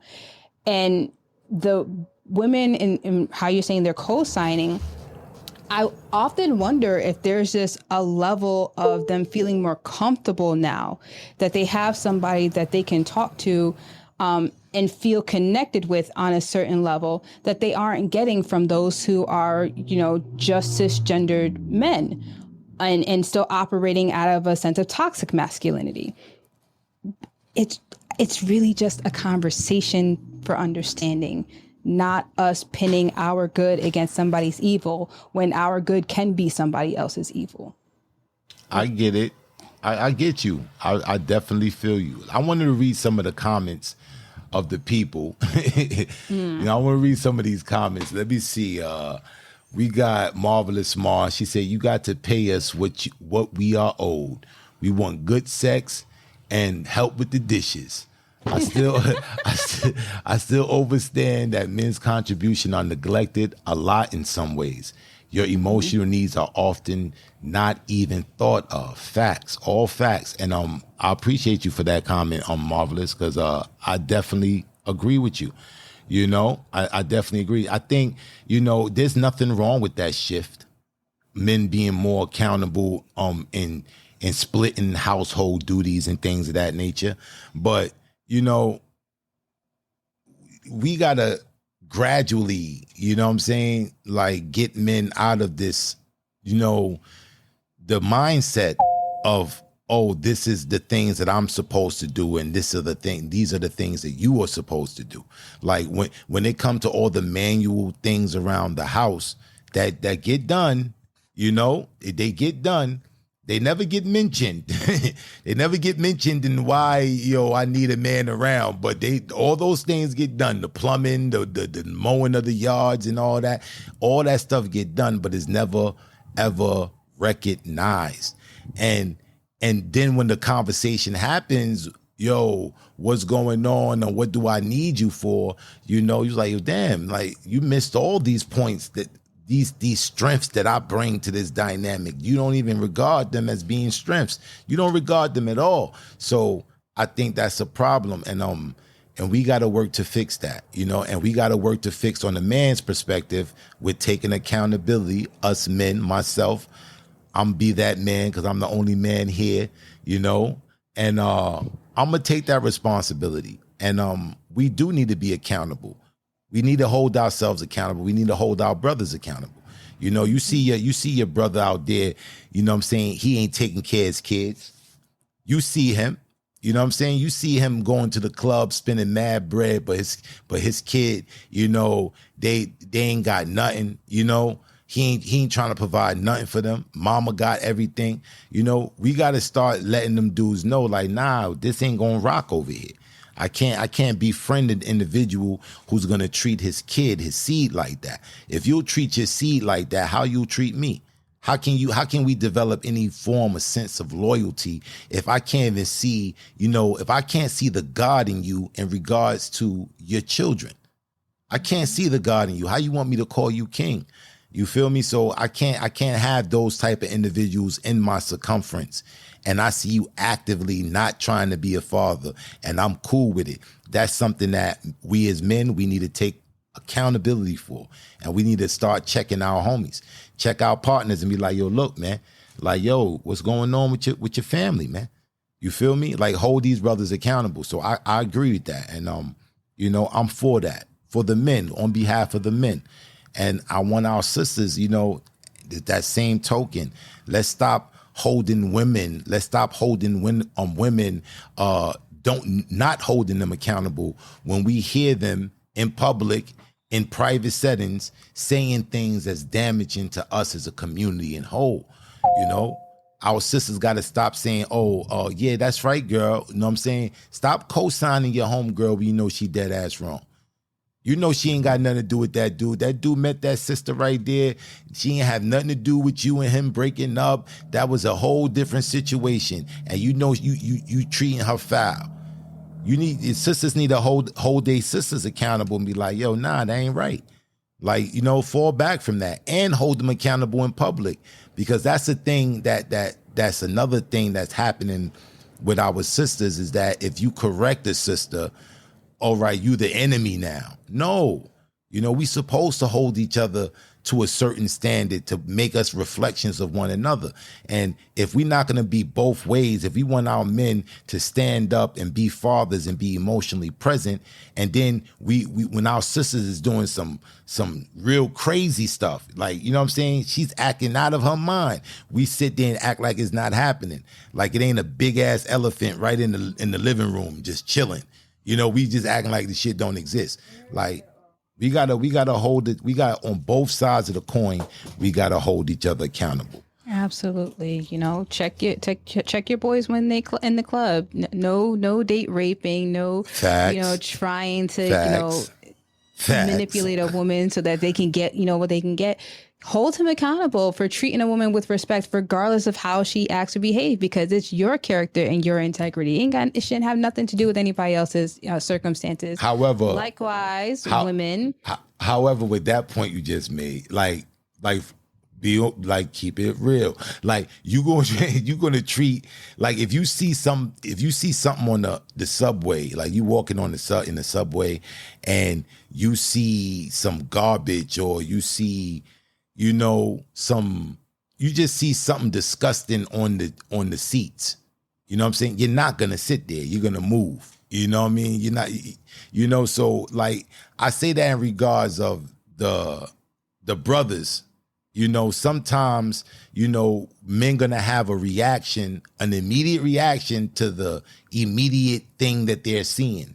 So if you see a sister acting a certain way and a man respond to it, and you like, oh, nah, you got to still maintain your manhood, even though she's acting like that. But some things is just a response, Pause. I wasn't done. Okay, all right. All right. And this is why we develop self-control. Okay. That's something that nobody can take from you. It's not like I haven't had people act out of pocket to me, and I could, be justified in my reaction, but I can control myself, because nothing of what somebody else does is going to really pull me out of character unless I allow it. Case in point, I had somebody do some shicey stuff, and I was just like, the Lord knew that I was going to want to punch you in the face, which is why my arm is in a sling right now. Like, I can acknowledge my feelings without acting on it. You can acknowledge that, she's acting wild and you're a bit upset, but you have self-control to walk away, right? You don't have to stay there and tolerate that. And so that's what I mean in regards to holding yourself accountable for your reaction. Oh, I feel you. Right? Mm-hmm. But likewise, women, like, you don't always have to fly off at the handle. There is a way where you can have a sense of decorum and state your piece without being belligerent. I get it. Because there are some men that be really acting out of pocket out here too. And that's what I mean. Like, it's literally just a sense of personal accountability, like self-control. if we exhibited a bit more self-control with healthy communication, we really could go a lot farther in life.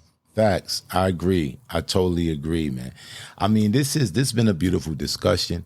We about to wrap it up. We can stay for a little bit longer, but we about to start wrapping it up. So I wanted to talk about some of the solutions that we can talk about. Any of the people in the audience in the chat can chime in as well. Like, what are some of the solutions? How do we approach, or how do we initiate this type of change? Like, what do we have to do? So I'm going to be the man, because I'm the only guy here. And I'm asking all the sisters, like, what can a man do? What can I do to show you that I'm emotionally present? I'm emotionally available to you. That I want things to work. I want to validate you as a person and things of that nature. Like, what are the things you want to see from a man? What's some of the things that he can display that can show you that this is what he's about? You know what I'm saying? Now, I know Lady Obsidian Rain, she's going to say, well, yeah, this Negro can be manipulating me. I'm not going to put, you know what I'm saying? I ain't going to tell you the things that I'm going to, you know what I'm saying, I'm looking for, so you can just mimic those things and try to slide in. Nah, you know, I understand that, you know, but just for in general, like, what's some of the general things that we can look at that men can do, that they can attempt to show our sisters that, yo, we're making an effort. Like, we don't want to be separate from you. We don't want to be at odds with you. We want to form union. So, like, tell us, like, what's some of them things? Lady Obsidian, you can set it off. Oh gosh. I was like, it's hard to say listen without having an intention to figure out what you can get out of it. And it's also hard to say be vulnerable if you're afraid of, you know, the response or the action. So I think the first basis that I would suggest is be secure enough in yourself that no matter what somebody else's reaction to you telling your truth is, will definitely set the precedent. Because, you know, they'll look at that.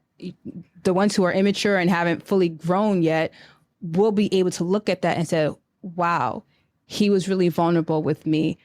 And I can appreciate that because now I can trust my vulnerability with him. So I would ask people to be more secure in themselves, to do things even when they're afraid. And you will know who's for you based on how they respond to your vulnerability. Facts. All right. Marvelous Mars said, she said, just say that. You know, she just say that. And she said to listen. You know, I know what she told me when you just say that, when I was asking the question in regards to that. And I feel you. You know, because it gets lost, you know, it get lost for men who are trying to be present, because, you know, the average working man, the man that's not about the bullshit, the man that's out there that he's about family, you know, this individual right here, he gets lost in the shuffle. Nobody consider him. You know, the idea of manhood, it always lies on the shoulders of the, you know, the Marion pop locking and, you know what I'm saying, all the, you know, the bullshit, you know. But the average man that really want to be men, you know, their voice don't get heard. So I'm listening to you sisters and what you guys are saying, what men can do. And I want everybody to listen and take heed.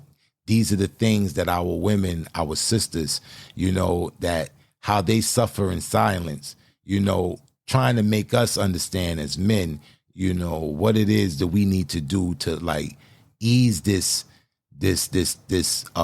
feeling of, you know, of them being alone and them have to fend for themselves.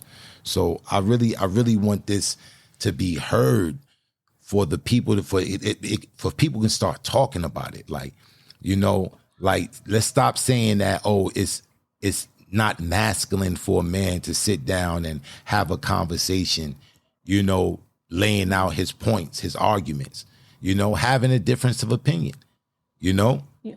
You said something that it kind of brought up another thought. Oh, dang it. Why does my brain function like this? It'd be so much stuff, man. You'd be like, I want to get this, I want to get that, I want to get this.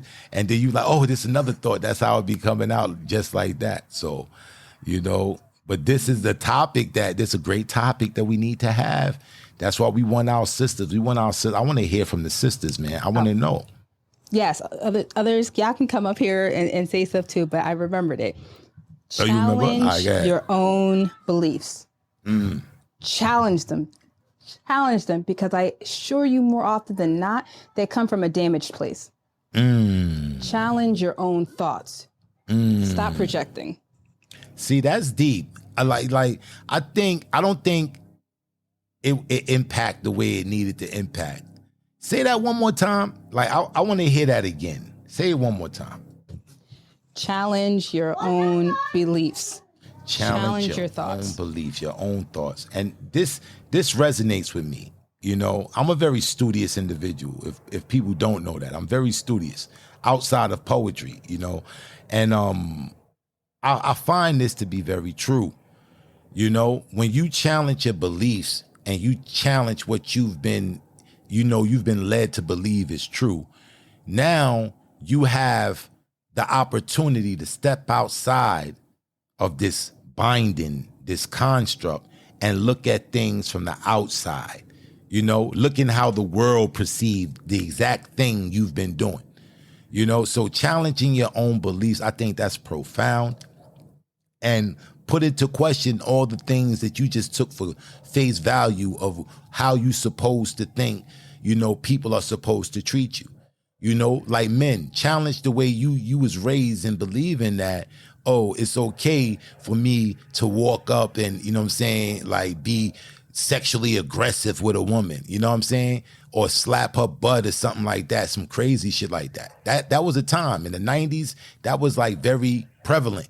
Like, you know what I'm saying? You go slap a chick on the ass and all that, it was something that was very done. But now in this day and age, you going under the jail if you do some nonsense like that. So the times have changed, you know, things have changed. So with those changes, it was, you know, pulling the girl's hair. If you like her, you pull a girl's hair now, she liable to punch you in your face. It ain't the same. It's different. It ain't the same no more. So definitely. But yeah, like, don't be afraid to challenge, and this goes out to women too. Like, don't be afraid to challenge what you've seen growing up, because what you saw is not all there is to the world. Like, you grew up in a pond, the ocean is much bigger. Challenge your beliefs, challenge your thoughts, challenge the way you act and operate, challenge what it is that you're watching and is being like perpetrated to how we're supposed to be carrying ourselves.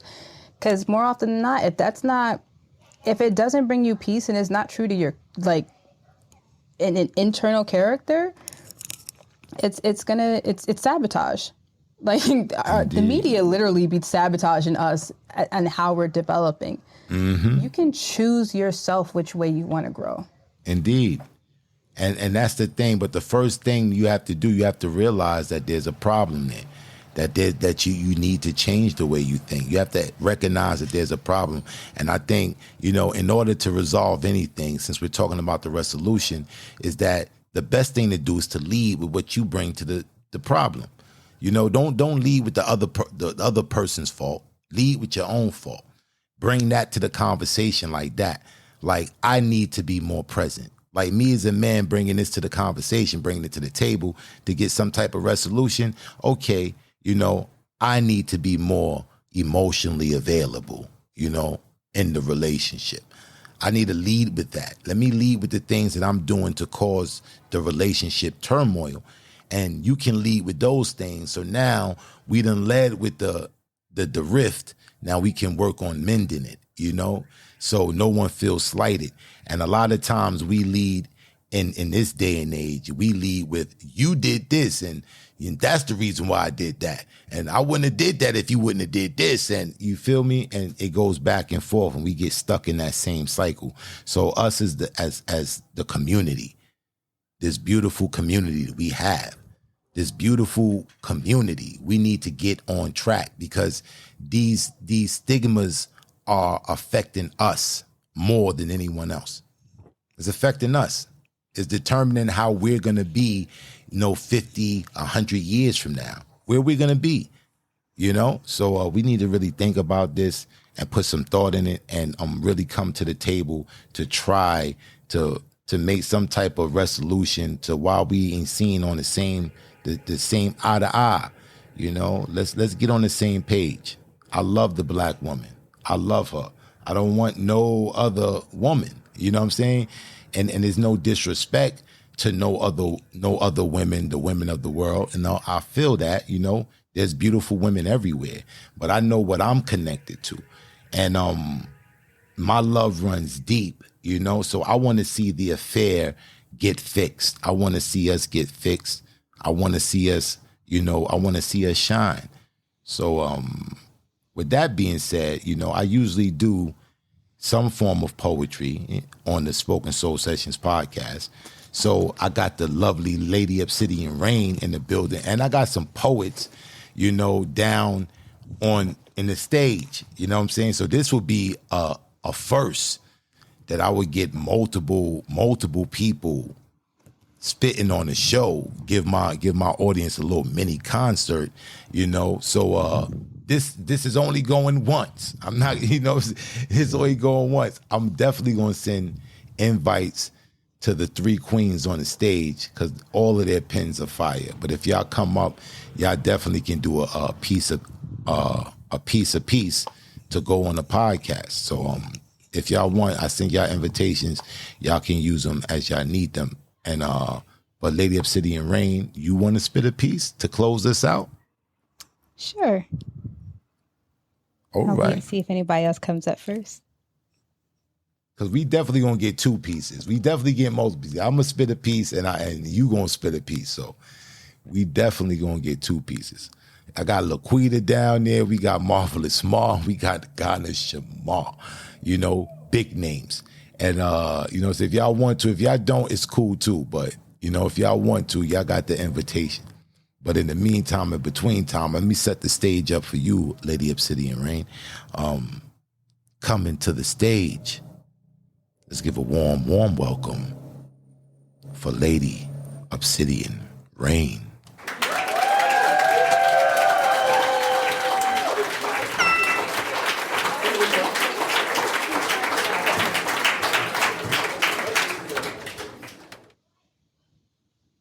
I'm not a rib of my rib kind of poet. My love doesn't cascade like the strum of a harp. Love for me is a harpoon of discord, played in the key of treble. His story, her story, and the big picture. When actions are told to be louder than words, his actions told stories of forever. And she wove those lies together as her security blanket. Moth-wing fabric gone up in flames, friction made fire by the inconsistencies. Baby girl, believe me, we have been believing in lies since the beginning of time, when he who slithered along lied to Eve. Ever notice how he becomes B with just a line across the ground? How lie spoke of equality? I wonder if she was being treated unfairly, and that's what made it so easy for her to concede. Lie lodged itself between B and Eve. You'll be just like your mother. Be lied to like Eve, believing that the downfall of man or the rising of man is your responsibility. Sister girl, you are more than his temptation. You are soft words of encouragement, soft words of comfort, of reality, of fantasy. You are ingenuity. You are strength. You are goddess capable of creation. See, I may not be a rib of my rib kind of love poet, but I am bridge between darkness and light. I am a walking work of art. I am woman whose love is like a harpoon, like flames, like truth being reestablished, who won't believe in what she sees or hears so easily. We are more than we've been told. And I'm here to remind you as a woman who just so happens to be a poet.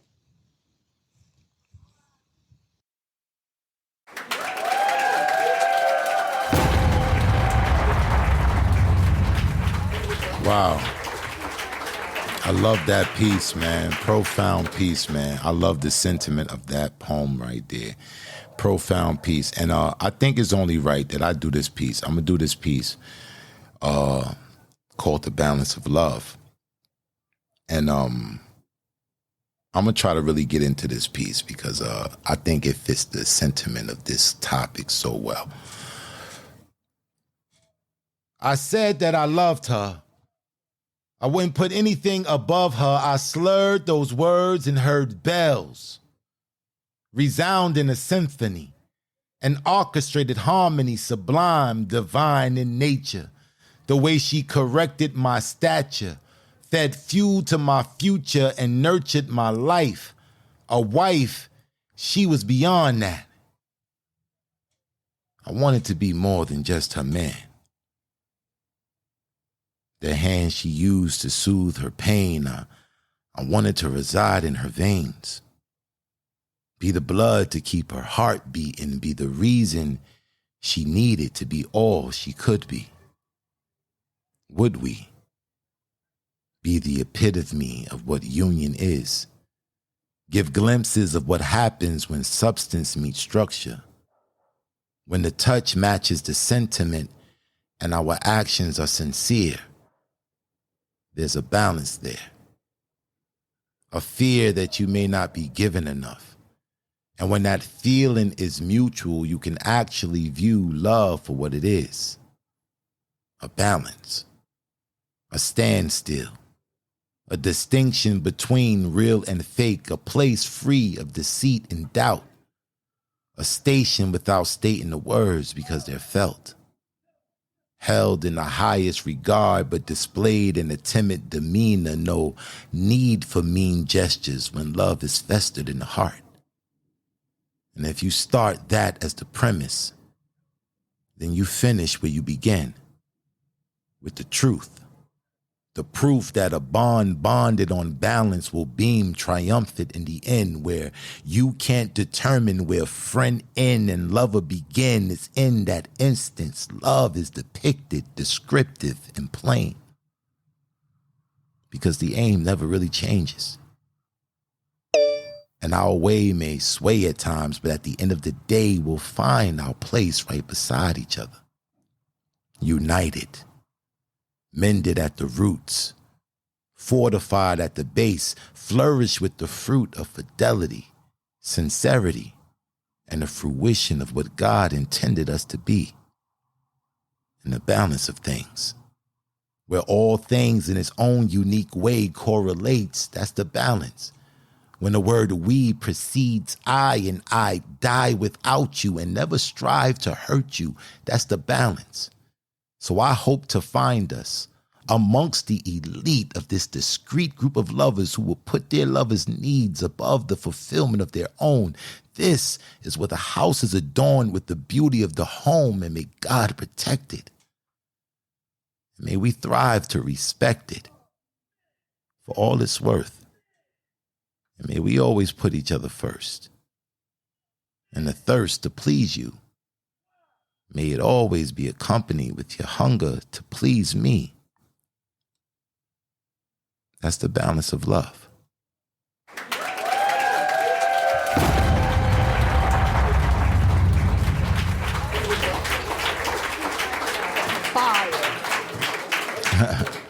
I appreciate you. All right, man. So now I'm gonna extend that. Ghana came up, so that's dope. We're about to close out, but I would love for you to bless us with a piece. That would be real dope. You know what I'm saying? If you guys remember on the podcast. Yeah, I got a piece for the same type of vibe I was going for. All right. So let me introduce you and get you on the stage. You guys remember the Spoken Soul family. Y'all remember Ghana Shamar. We did an interview. She came to the studio. We sat down. That was a dope interview. If you guys haven't checked that interview out, go into the archive, Spotify, Amazon. You can find that episode, Ghana Shamar. Dope, informative interview with the lovely Ghana Shamar. So coming to the stage, let's give a warm welcome for the lovely Ghana Shamar.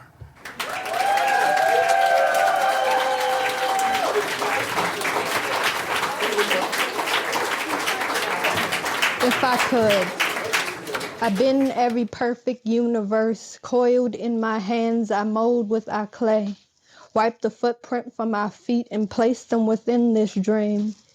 Dropping colloquial emotion, weather balloons, oxygen dispersed in beast things, those bit lip kisses from you to me. We cater to each other in chip cups, staring at our tea, creating our ocean. Our earth has tonsils posing as moon and sun, decadent skin flakes and motherland cotton raised like stem cells to become our carpet. Ground becomes grounded by the spells written in our curves. Touch my soul and feel my sensations turn supernova, Super Saiyan blue. Play my piano of ribs. Strip the accordion off my tongue and make ballads from our smiles. This is blatantly uncomfortable, twisting my body into tsunami to push away time zone changes. We live in forever's pocket, but this is our cosmos, big enough for the both of us, boisterous enough to big bang when we climax. That's that piece. Thank you. Wow, in combo fashion. Thank you, Ghana Shamar, blessing the mic. Yeah, man, I think this conversation needed to be had. I think we made some ground. We aired out some grievances amongst the men and the women. And, I think we worked towards problems. We worked towards solutions to these problems in this conversation. I think we pointed out a lot of things, and at the same time, we clarified a lot of things. And, really we can shift that blame where it deserves to be blamed at. Look at who's really hurting you and not opposed to each other, because it's a plot, it's a scheme. So I think we made some fruitful, this was a fruitful conversation. And I want to thank Obsidian Rain, man, coming through in her natural fashion, sharpness, and coming through with the Gensu. I was ready for you. I was ready for you with the sound effects. You know what I'm saying? I was ready for you with the you know what I'm saying?